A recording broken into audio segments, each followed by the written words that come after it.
Well, it's a lot of emails. It's amazing. You know, we're a worldwide company, and I've got constituencies all around the world that I deal with. So we start with European input coming in about 8 hours before my day starts.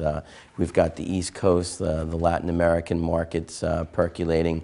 And then the West Coast starts, and then of course with the Japanese time difference about 16 hours ahead, somebody wants an answer to something immediately 24 hours a day. So I don't have a typical business day. The business day is 24 hours long. I don't mean to infer that I work 24 hours. I certainly get my share of sleep, but you do find yourself being plugged in at all times. So a lot of electronic communication, a lot of meetings in the offices. I do spend a fair amount of time in the field, either meeting with our publishing partners, meeting with our retailers, meeting with the press, certainly headquarter meetings in Tokyo and that. So I tend to spend a fair amount of time on the road, which leads to some very meeting-packed days when I'm back in the office.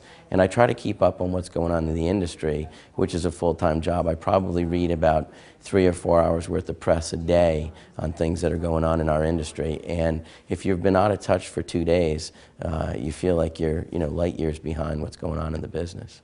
It really is amazing. Of course, I've worked here for 16 years, so I lose sight of it sometimes, is that under one roof, you have a company that can create state-of-the-art gaming systems, can create state-of-the-art cameras, TVs, and close that entire loop of digital devices to give somebody a medium to enjoy content on. And then that same company creates a lot of that content. We've got our 2,600 employees working in all our internal studios creating great games for all our platforms.